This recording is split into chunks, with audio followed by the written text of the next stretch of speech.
The sky over Genos 9 was a burning wound, torn open by endless warfare.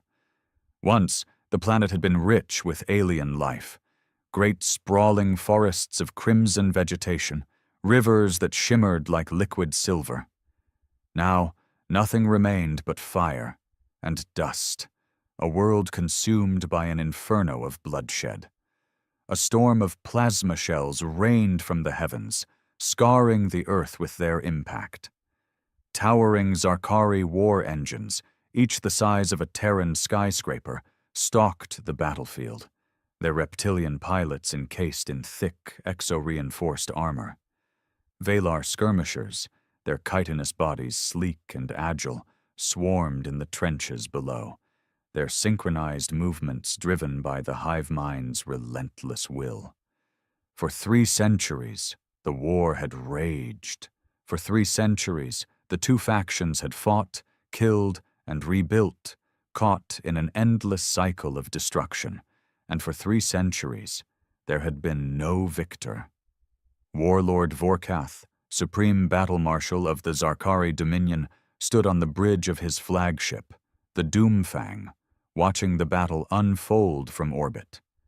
The Zarkari were a species built for conquest, hulking reptilian warriors, standing 8 feet tall, their muscular frames layered with natural armor.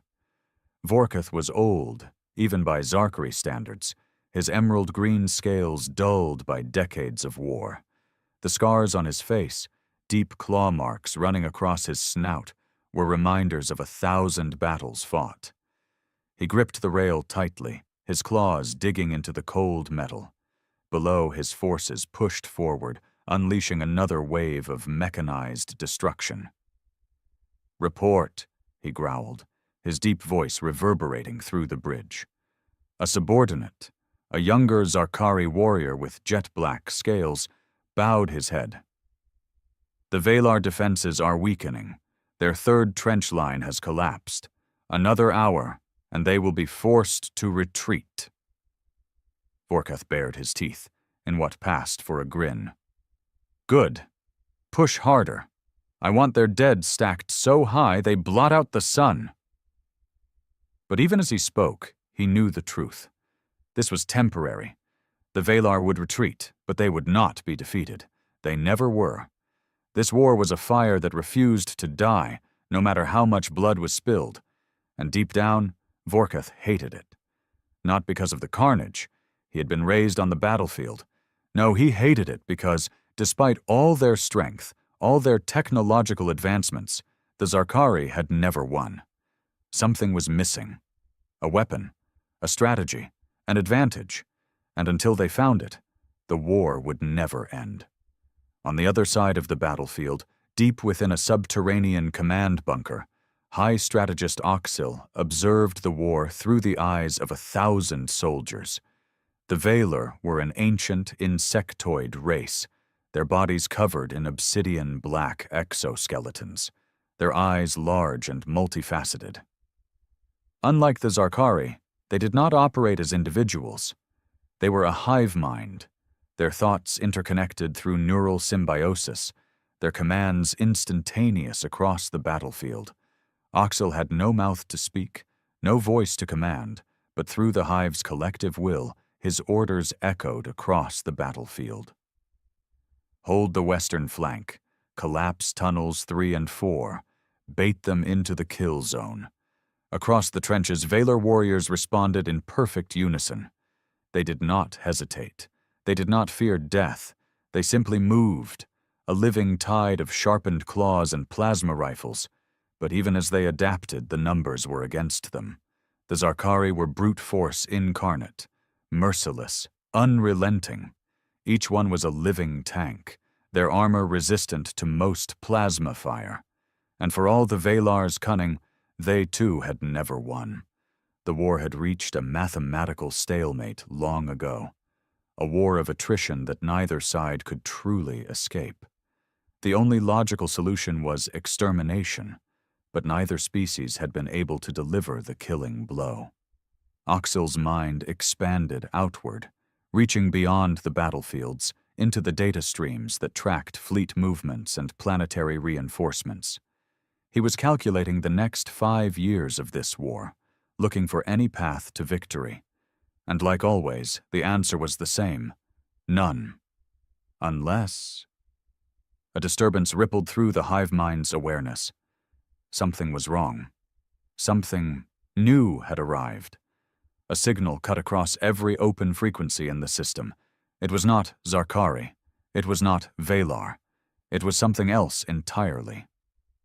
A voice, deep, measured, and unmistakably alien, spoke in perfect galactic common.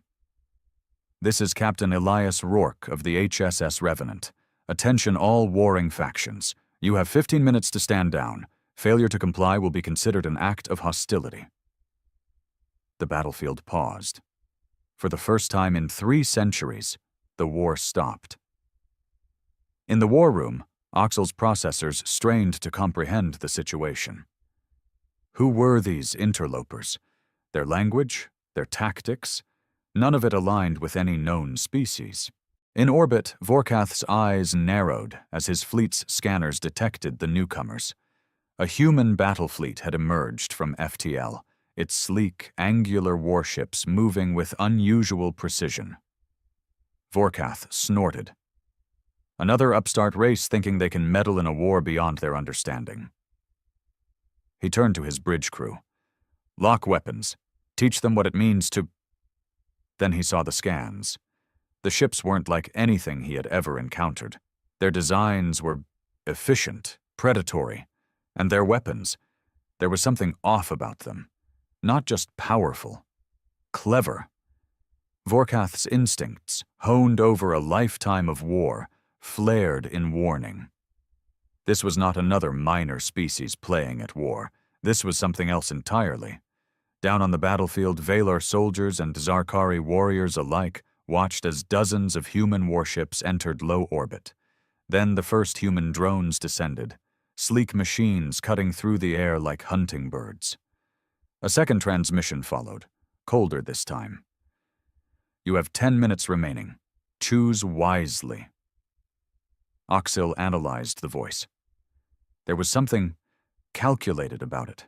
No arrogance, no desperation, just certainty. And that was when the truth settled across the battlefield. The war that had lasted for 300 years had just changed. The Zarkari had fought with strength. The Valar had fought with strategy. But now, for the first time, they faced something they had never encountered before. A predator. Humanity had arrived. The silence that followed humanity's ultimatum was deafening. For the first time in 3 centuries, there was no gunfire, no explosions, no screams of dying soldiers choked by the dust of war.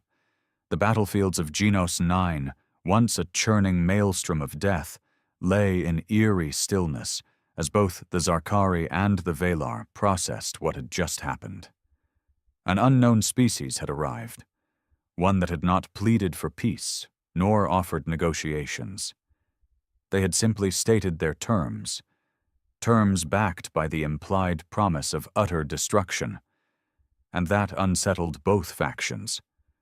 Aboard the Doomfang, Warlord Vorkath paced the command bridge like a caged beast.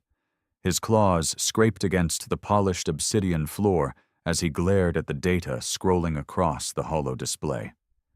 The newcomers had at least 30 warships, sleek, angular, and compact compared to the bulky, fortress-like design of Zarkari dreadnoughts. The scans suggested something unfamiliar about their energy readings. Their shields were stronger than they should be for ships of that size, and their weapon signatures didn't match any known plasma or kinetic-based systems. Vorkath bared his fangs. "What do we know about these humans?" A junior officer hesitated. "Almost nothing, Warlord. They have never engaged in major galactic conflicts. Their worlds are deep within the Orion Cygnus expanse, far beyond Zarkari-controlled space. They have remained isolated until now." "Isolated?" Vorkath repeated. narrowing his eyes. And yet they arrive armed for war. That, more than anything, made his tail lash in irritation. These weren't desperate diplomats seeking peace. These were warriors, arriving with cold precision, speaking in calculated certainties. And worst of all, they were unafraid. No species had ever addressed the Zarkari dominion in such a tone before, without the trembling undercurrent of fear that lesser beings always carried. Vorkath growled deep in his throat. That would have to change. Deep within the Valar command nexus, High Strategist Oxil analyzed the newcomers with the cold precision of the hive mind. The Valar, despite their insectoid nature, did not react with the same immediate aggression as the Zarkari. They relied on calculation, adaptation, and psychological warfare. The unknown was a variable to be dissected, not feared. And yet, these humans disturbed Oxil in a way the Zarkari never had. For centuries, the Valar had studied every species they encountered, using telepathic infiltration to glean secrets, weaknesses, and hidden fears. But when they reached out toward the humans, they found nothing.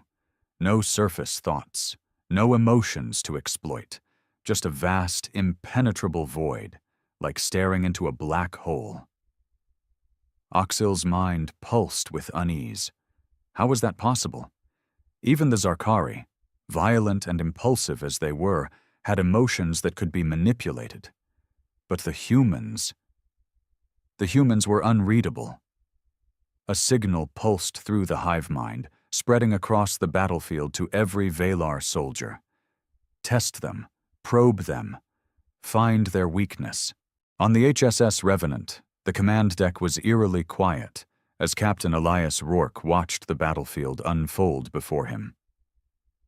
A lifetime of war had hardened him, not just physically, but mentally. His steel-gray eyes remained unwavering, his posture relaxed, yet dangerously controlled, like a predator watching prey consider running. The Zarkari were predictable. He had read their war doctrine before ever stepping foot into this system. They valued brute force. They were relentless, durable, and prone to overconfidence. The Valar were different. Their telepathic nature made them infinitely more dangerous, but Rourke had anticipated that, too. His ship's electronic warfare systems had been tuned specifically for them, flooding their frequencies with false readings, conflicting data, and signals designed to mimic emotional chaos. A constant stream of unreadable noise, making it impossible for their hive mind to infiltrate human thoughts. They would see only confusion, and confusion led to hesitation. "Captain," his comms officer reported, "we're detecting a telepathic probe from the Valar fleet. They're trying to—" "I know," Rourke interrupted. His lips curled slightly. It was expected. "Let them try," he said, "and then show them why they shouldn't." Oxil's mind recoiled as the hive mind made contact with human consciousness, or at least it tried.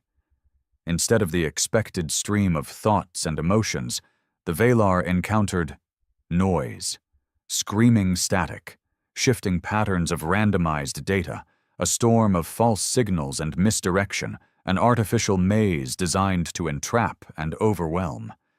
It was not simply defensive, it was an attack. The Valar hive mind convulsed under the assault, hundreds of Valar drones on the battlefield freezing in place, clutching their heads in confused agony. They had made a mistake. They had reached into the mind of a predator. On the Doomfang, Vorkath clenched his fists as his bridge crew scrambled to interpret what had just happened. The Valar were faltering. Their battle formations had collapsed in seconds. And the humans? They had done nothing. No shots fired. No fleets maneuvering into attack positions. Just presence. It was an insult. Vorkath turned to his second-in-command, his tail lashing. "They believe they can intimidate us into surrender." His voice rumbled with amusement. They think we are like the lesser races that cower before our fleets. He cracked his knuckles. Send them a message, a real one. A warning klaxon blared on the Revenant's bridge. Captain, the Zarkari are targeting us. Rourke didn't flinch. He had been waiting for this. The Zarkari were a blunt instrument. They didn't know how to respond to subtlety. So, like cornered beasts, they had fallen back on instinct. Predictable. Shields at full. Return fire. Across the human fleet, the first shots of the war were fired, not in desperation, not in retaliation, but with cold, calculating precision. Human warships moved like hunters, weaving between enemy formations, their weapons systems surgical. Within seconds, 2 Zarkari cruisers disintegrated into glowing debris, their shields useless against projectiles moving at relativistic speeds. Vorkath's eyes widened. What? No plasma, no energy-based weapons, kinetics, mass drivers moving at near light speed. The humans were not using the same technology as the rest of the galaxy. They had something different, something better. Vorkath felt the first pang of something he had never known before. Doubt. And then, another transmission from the human fleet. Calm, unwavering. You should have listened. The battlefield still burned. Wreckage from Zarkari warships littered the upper atmosphere of Genos 9, their massive frames torn apart by human kinetic strikes. The once eternal war between the Valor and the Zarkari had been interrupted, not by diplomacy, not by exhaustion, but by the arrival of an enemy neither had anticipated. And now, the Valor had a decision to make. High Strategist Oxel withdrew from the hive mind's collective pain, isolating his thoughts to prevent further disruption.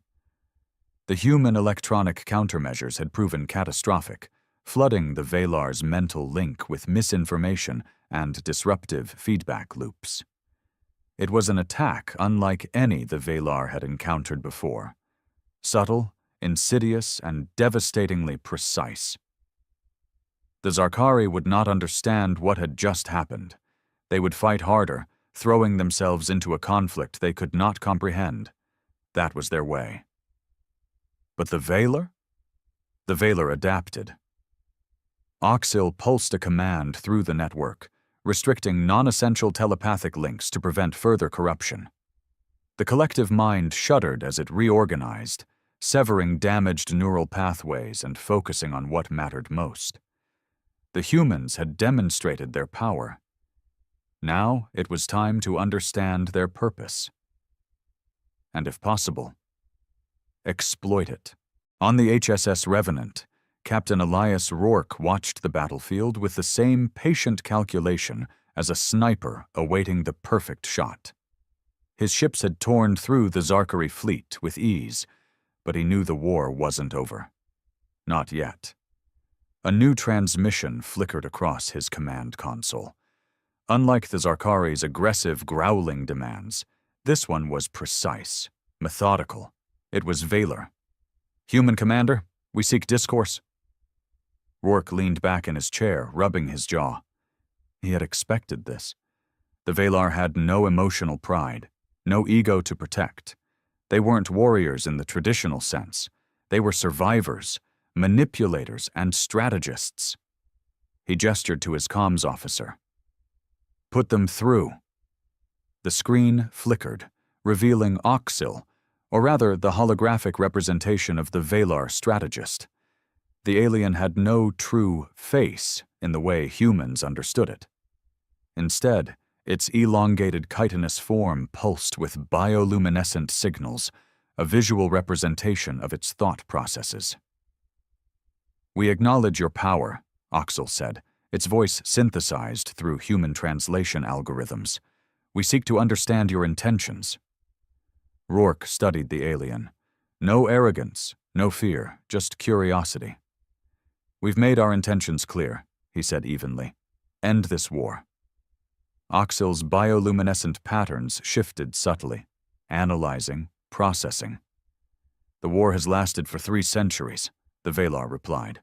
"We find it improbable that you hold such a goal without ulterior motives. No species intervenes without reason." Rourke smirked. Clever. The Valar were already searching for the real game, the hidden agenda that humanity must surely have. And in a way, they weren't wrong. "We don't play by your rules," Rourke said. "Your war has been fought the same way for centuries. Same strategies, same weapons, same deadlock."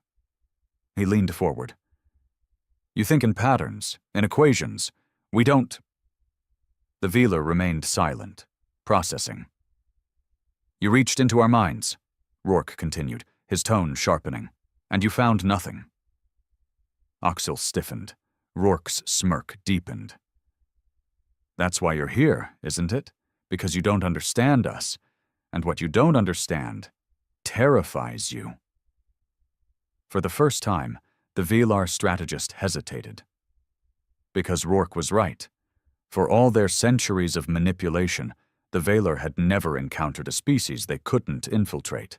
Even the Zarkari, brutes as they were, could be manipulated, their rage redirected. But the humans? The humans were a void. And that made them the most dangerous species the Valar had ever encountered. "We do not fear," Oxil said, though the statement sounded more like an assurance to itself than a declaration. "But we acknowledge that underestimating you would be unwise." "Good," Rourke said. "Then let's talk." The Valar strategist hesitated again, its bioluminescence shifting erratically. Uncertainty. It was an alien concept to the Valar, but here, in the presence of a species beyond their comprehension, it was impossible to ignore. "What do you seek, human?" Rourke's expression darkened. "An end to this war. Permanently." Oxil's mind raced. The humans had overwhelming force, but force alone did not guarantee victory. The Zarkari would fight to extinction before surrendering. If humanity was serious about ending the war, then the Valar needed assurances.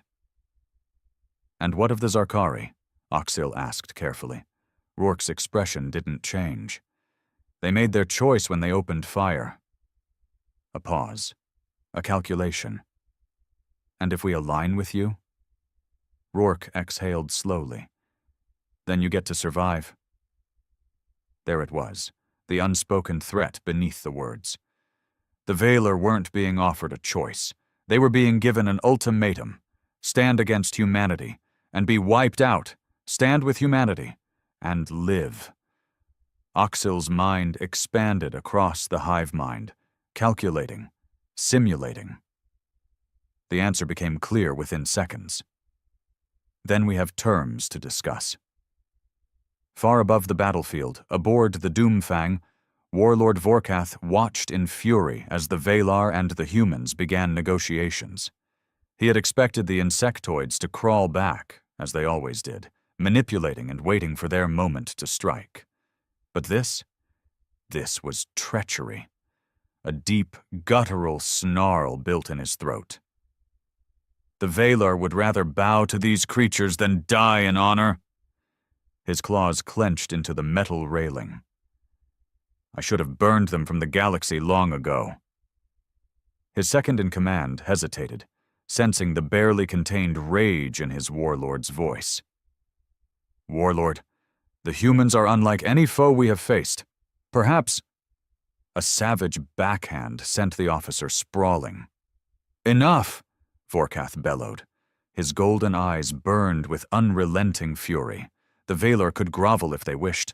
The Zarkari would not. He turned to his bridge crew, his voice a low growl. "Prepare the fleet," his claws flexed. "If the Valar will not fight—" He bared his fangs. "Then we will crush them too." The uneasy stillness between battles never lasted long. For centuries, war had been the natural state of the Genos 9 conflict, an eternal stalemate, fought with the inevitability of tides against stone. But now, something was different. The arrival of humanity had sent ripples through the galaxy's balance of power, and those ripples were about to become a tidal wave of destruction. The Valar had chosen negotiation. The Zarkari had chosen war. And humanity? They had chosen victory. Aboard the Doomfang, Warlord Vorkath stood in the center of the command deck, his body coiled with barely restrained fury. The Zarkari Dominion had never known fear, never known defeat. They had crushed thousands of species beneath their boots, burning worlds that dared resist them. But now, a new enemy had arrived, a species that fought without hesitation, a species that struck with cold, unfeeling precision, cutting through Zarkari ships as if they were nothing. And worse, the Valar had bent the knee to them. It was an insult he could never allow. Vorkath's claws flexed as he stared at the holographic battlefield displayed before him. The Zarkari fleet had regrouped, bolstered by new warships arriving from the Dominion's core systems. While his forces had suffered losses, the Zarkari war machine was relentless. They would throw everything they had at this fight.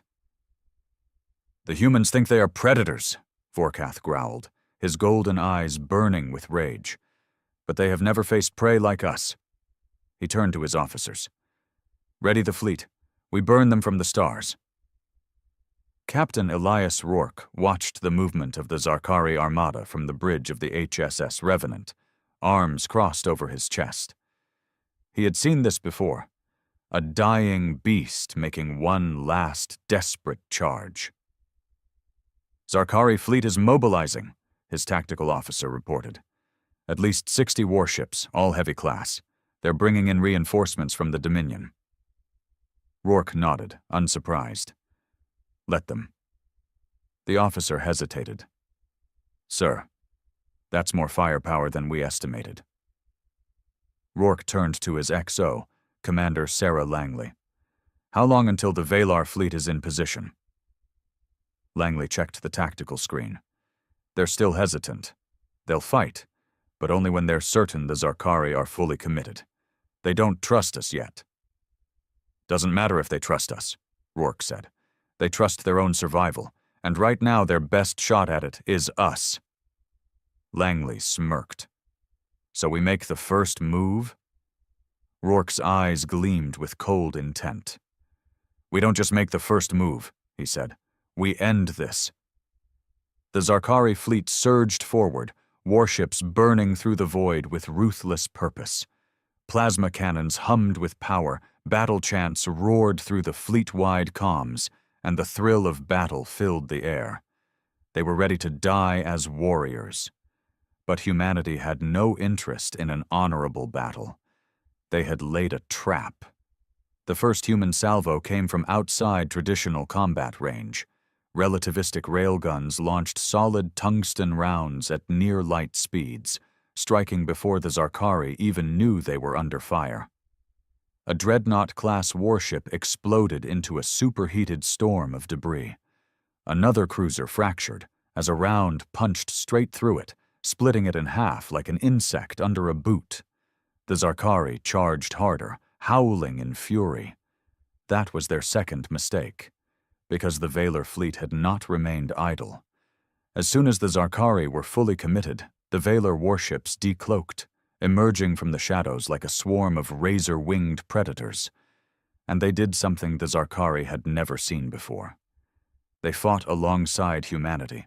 The Zarkari had prepared for war against a single, overwhelming foe.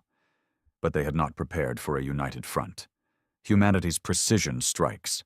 The Valar's swarming ambush tactics. It was unnatural, an alliance that should not have existed. And it was working. One by one, Zarkari warships fell. And for the first time in their history, they realized they might lose. Vorkath roared in fury as the Doomfang shuddered under impact. He watched, stunned, as human and Valar forces cut through his fleet like a well-honed blade. "Impossible," he growled. The Valar were cowards, incapable of direct combat. The humans were new, untested in prolonged warfare. And yet, here they were, fighting like apex predators, tearing through his forces with terrifying efficiency. His second-in-command staggered to his side. "Warlord, our fleet is— We fight to the last ship!" Vorkath bellowed. He refused to believe in defeat. He would not surrender. And yet, as another explosion ripped through the bridge, sending his crew scrambling for control, reality settled in. They weren't just losing. They had already lost. Aboard the HSS Revenant, Captain Rourke watched as the Zarkari fleet began to break. The once fearsome warriors, known for their unyielding assaults, were hesitating. They had never known fear. But today, they had learned.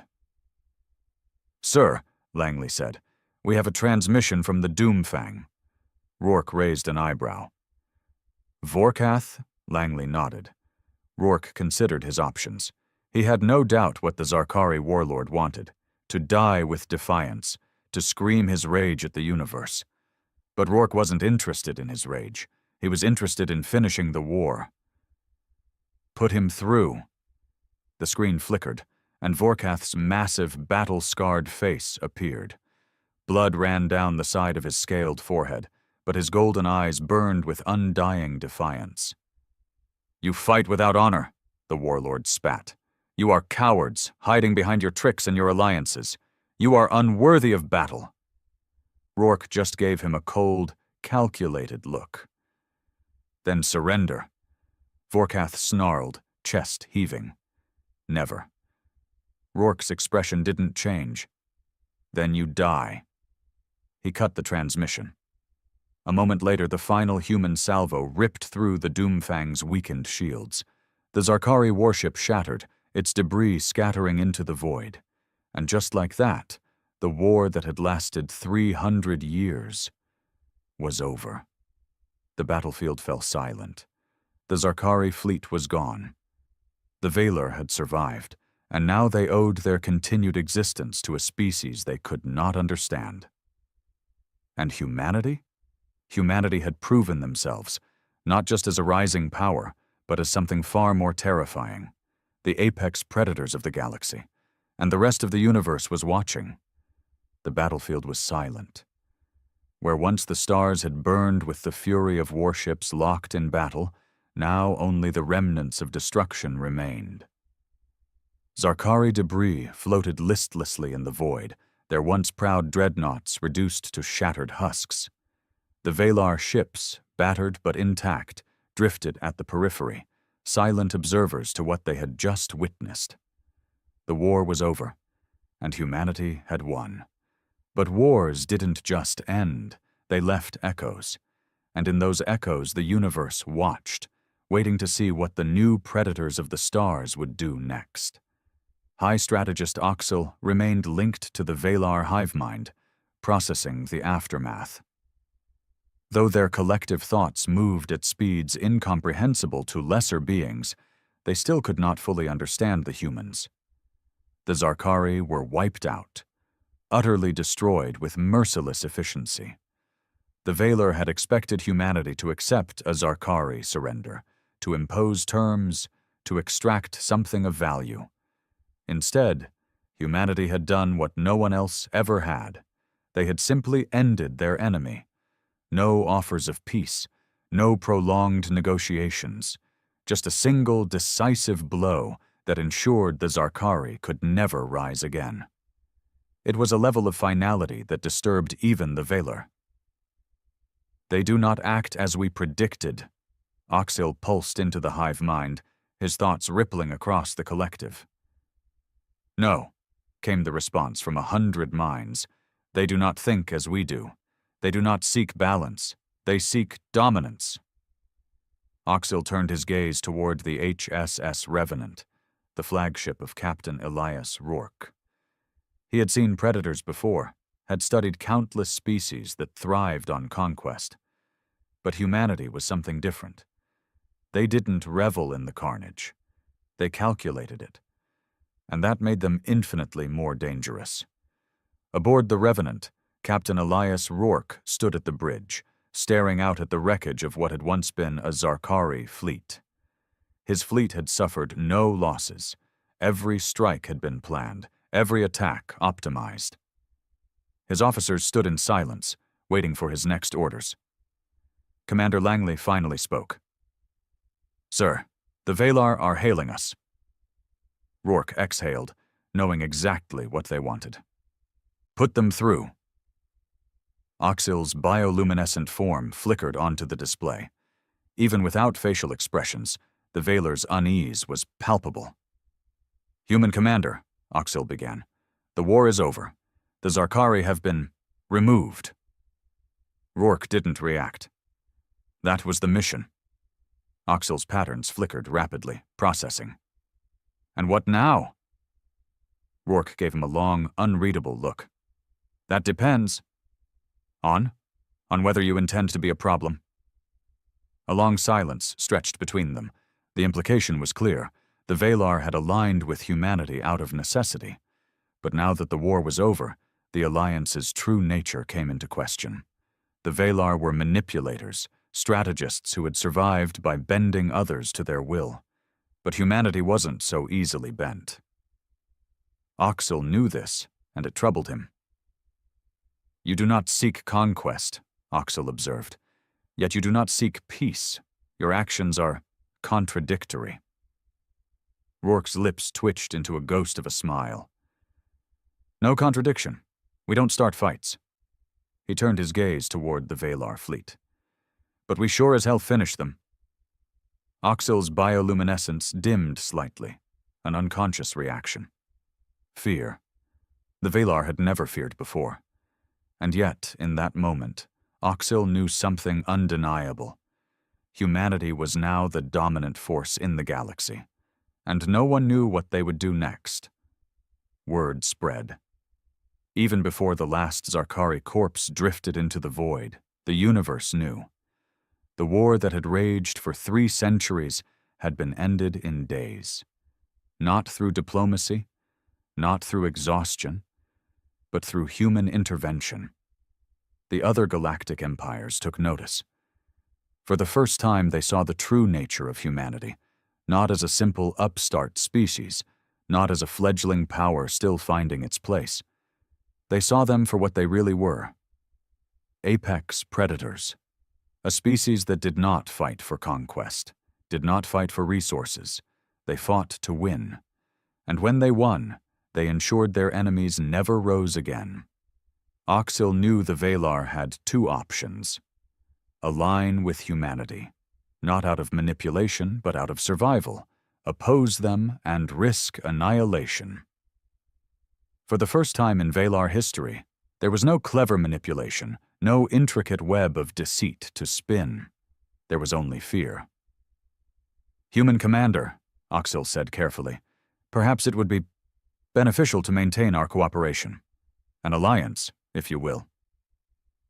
Rourke studied him. Then, with a slow nod, he extended a hand toward the hologram, a purely symbolic gesture, one Oxyl recognized from human interactions. "Then we have an understanding," Oxyl said. The Valar would adapt, and humanity would lead, because the war was over. But their reign had just begun. The galaxy was silent. Where once battles raged and empires clashed, now only echoes of destruction remained. The Zarkari dominion, once feared and unyielding, had been erased from existence. Their worlds were empty, their warships reduced to floating debris. No monuments would honor them, no records would preserve their legacy. They were gone, and the universe moved on without them. Humanity had changed everything. The galaxy watched, uncertain and uneasy, as the new apex predators took their throne. The cost of victory Captain Elias Rourke stood on the observation deck of the HSS Revenant, gazing out at the void. The stars seemed distant tonight, cold and indifferent to the carnage they had witnessed. He had won. He had saved humanity from a future of war and conflict. But at what cost?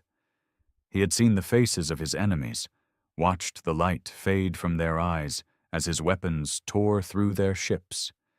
He had heard their dying screams over the comms, felt the echo of their rage and fear. Was this the price of victory? His thoughts were interrupted by the quiet approach of Commander Sarah Langley. She stood beside him, her posture rigid, her expression conflicted. "It's over," she said, her voice hollow. Rourke didn't answer. His eyes remained fixed on the stars. Langley continued, hesitating. "The Valar are uneasy. They've agreed to the alliance, but they fear us." "As they should," Rourke replied, his voice flat. "They've seen what we're capable of." Langley looked at him, searching his face for something she couldn't find. "Did we have to end them? All of them?" Rourke's jaw tightened. He knew the answer, but he couldn't say it. Not yet. "We did what we had to," he said finally. "No half measures, no mercy. If even one Zarkari survived, they would never stop. We had to finish it." Langley's shoulders slumped. She understood, but understanding didn't make it easier. "What now?" she asked. Rourke turned away from the stars. "Now we make sure no one ever tries us again." The Velar High Strategist Oxil watched the human fleet from his command chamber, his bioluminescence flickering with unease.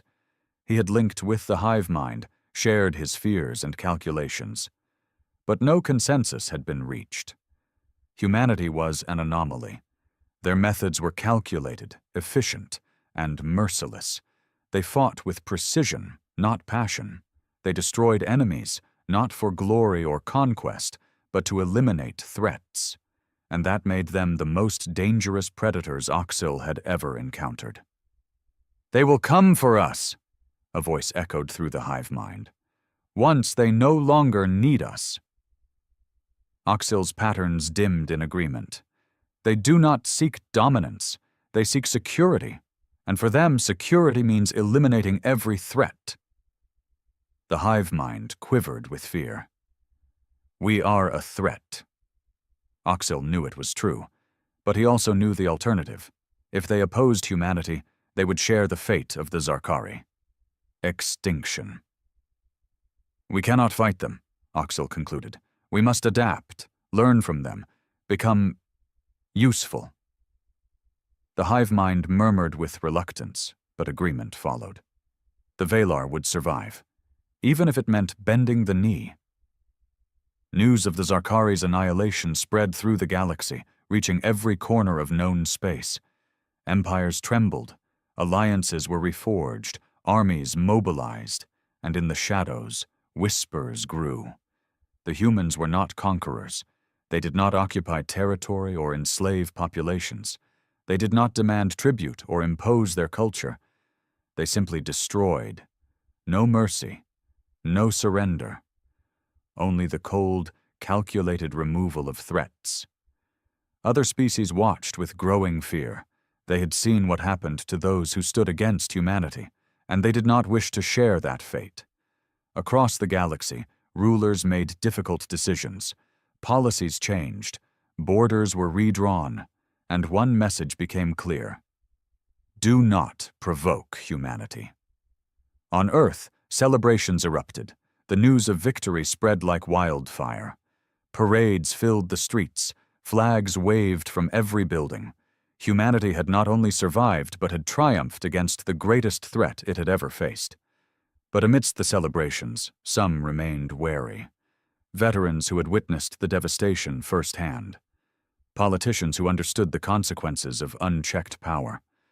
Philosophers who questioned the cost of survival. Rourke stood apart from the festivities, watching as humanity cheered its victory. They called him a hero, but he knew the truth. He was a weapon, a tool used to secure humanity's future, no matter the cost. He had made the hard choices, given the brutal orders, and ensured victory. But in doing so, he had become something else. He looked down at his hands, remembering the destruction he had unleashed, the lives he had ended, the species he had erased. Was this the price of peace? Oxil stood before the holographic projection of Captain Rourke, his bioluminescence dim and submissive. The Valar understand, Oxil said. We will serve. We will aid in rebuilding. We will share our knowledge. Rourke's expression remained cold, calculating. And in return? Oxil hesitated. In return, you allow us to exist. Rourke's eyes narrowed, studying the alien strategist. He could see the fear, the desperation. The Valar were survivors, manipulators who had always been in control, but not anymore.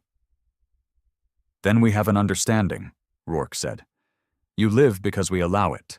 You serve because it is safer than the alternative. And as long as you remain useful, you survive. Oxil bowed his head, the ultimate gesture of submission. Yes, Commander. Rourke ended the transmission, his jaw tight. It was necessary. It was calculated. It was victory. But it was also tyranny. He turned to Langley, who watched him with conflicted eyes. She didn't say it, but he could see the question in her gaze. Who have we become? Rourke turned away, unable to answer. Humanity stood at the top of the galaxy. The Valar served. The Zarkari were extinct. The other empires watched in silence, bowing to the new order without a word of defiance. Peace had been achieved. But it was a peace forged in blood, held together by fear. It was the peace of a predator standing over its conquered prey, and in that peace, humanity ruled alone. As the stars watched, cold and indifferent, Captain Elias Rourke stood as the symbol of this new age, a hero to his people, a tyrant to the galaxy, an apex predator, and somewhere, in the silent void between worlds, the echoes of war faded.